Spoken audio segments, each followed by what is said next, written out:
Costa Mesa High School and the Estancia Foundations were formed as part of a development agreement with the Costa Mesa City Council, and that was 10 years ago, a little more than 10 years ago, and as part of the Home Ranch Development Agreement. This was one of the public benefits that they offered to the community. They gave a $1 million endowment to each zone. So for Costa Mesa, because the middle school and the high school are together, it's the Costa Mesa High School Foundation, got $1 million. And for the Estancia zone, it's the TeWinkle Middle School and the Estancia High School Foundation.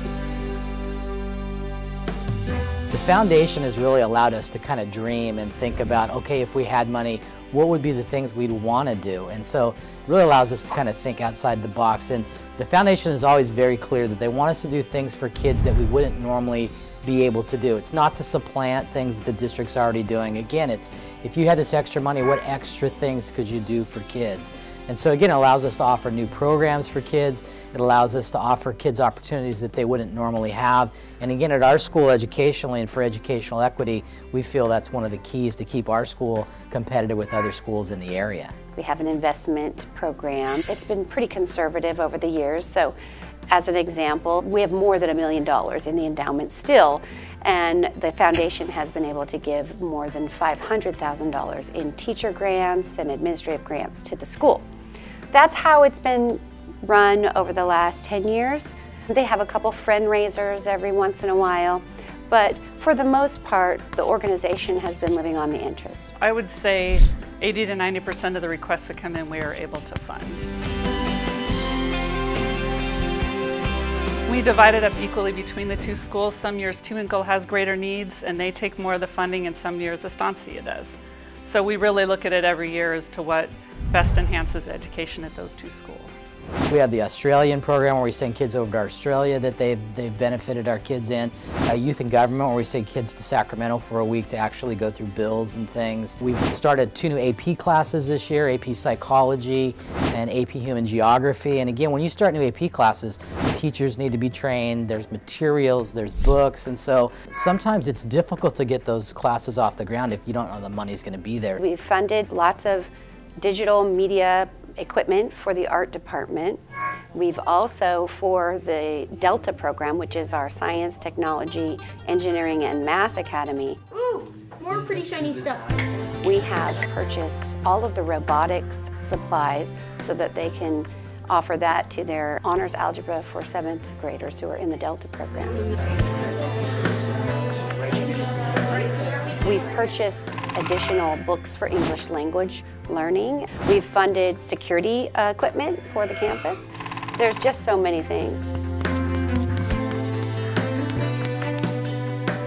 When TeWinkle went from 6th, 7th, and 8th grade school down to just 7th and 8th, the opportunity to participate in some of the technology advancements were there for us. So the TeWinkle principal at that time came to us and said, we'd like to have equal technology in all the classrooms, smart boards in every classroom, the same video equipment, and so we were able to fund every classroom at TeWinkle and bring all of their technology up to date, which we were very proud of.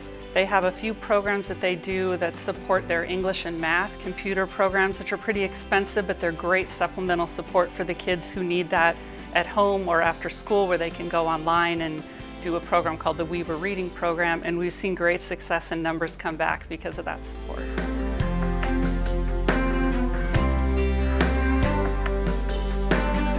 Made up of a board of approximately 12 people, all volunteer, most of them community members, parents, alumni, and we have both principals sit on our board as advisors.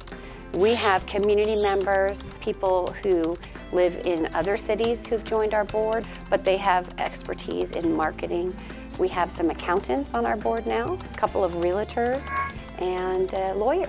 Every year we have a gala fundraiser where we invite approximately 150 to 200 people, and we honor a previous alumni of Estancia that's gone on to be successful in what they've done. So what we do with that extra money that we raise at the gala, again, we're able to fund additional things. Like when the band really wanted to start up again at Estancia and there was no funding, we did a special fundraising event for that at one of our galas and raised $20,000 to buy new instruments for the band. In the Costa Mesa High School zone, the gala is a little different. It is really more of a community event, reception. We try to partner with our local businesses. We're now embarking on a home tour.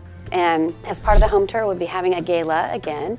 And this time it'll be to open our Performing Arts Center. We want to raise the bar for all of our kids, and so again it gives the ability for us to dream and to talk to kids too and say, you know, what would you like at this school that we don't currently have, and know that the support is there. Many of us on the board have had children go through TeWinkle and Estancia with wonderful experiences, and it's a nice way to give back to our community. I think everybody who's been involved in the foundation from its inception until now is grateful to the Sigerstrom family for their generous contribution.